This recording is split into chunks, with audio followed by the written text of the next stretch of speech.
I really like Cyberpunk 2077. I also like making fun of it. Usually when I complete a game, I don't spend too much time in this world afterwards, but Cyberpunk keeps pulling me back in. I love riding my motorcycle through Night City recording bugs and glitches. The bugs save this game for me. It's easy to poke fun at Cyberpunk 2077 for any of its undeniable flaws. Major bugs that don't let you proceed with the missions, ensuring that you never get to complete a certain area of the game. Not only denying you the chance to complete the game fully, but also the achievement that comes with it. These are the type of bugs that can really hamper the experience for the gamer. These are unforgivable. Then there's the minor bugs, the ones you laugh at because they come out of nowhere. One of my favorites was finger guns.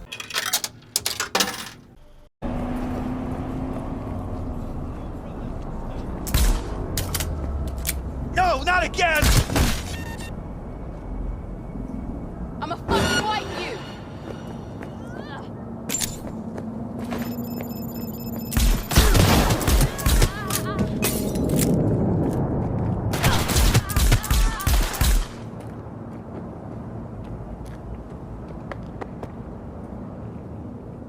Another was this random car doing a flip.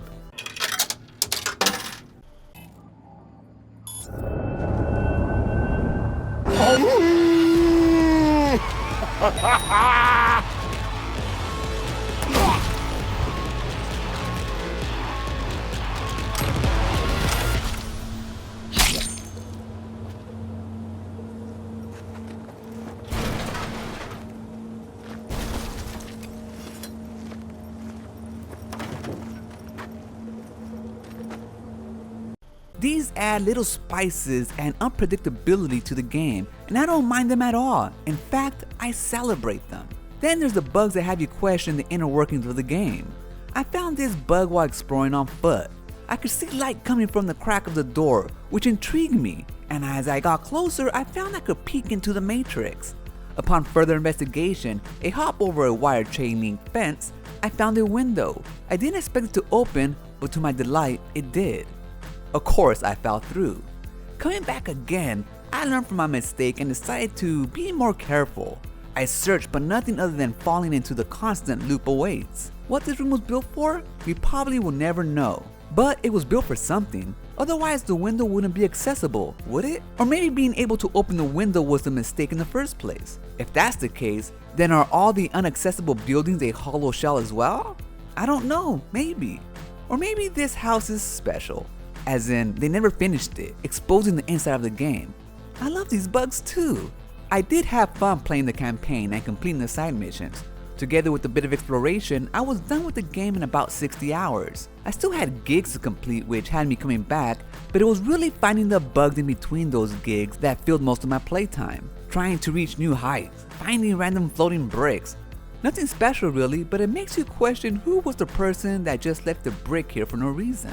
I never fast travel because you just never know what you might come across. Instead, I'm zooming through traffic, both metal and flesh, and in the end, nailing that perfect first-class parking at the club.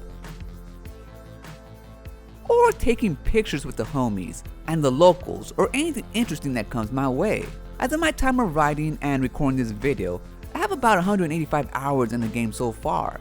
If you're watching this video weeks, months, or years after, you can be sure that those hours have racked up exponentially, especially with the DLC. But the reason I tell you this is not to brag or expose that I don't have a life, but rather to hopefully illustrate that even though Cyberpunk 2077 has its flaws, or any game for that matter, you can still have a good time playing it so long as you're having fun with the game. The actual game was good and fun, but to many, it was the bugs that ruined the game and stopped them or kept them from playing Cyberpunk 2077. For me, it was the complete opposite. It was the bugs, glitches, and stitches that gave life to this game beyond anything CD Projekt Red intended to achieve with the actual game.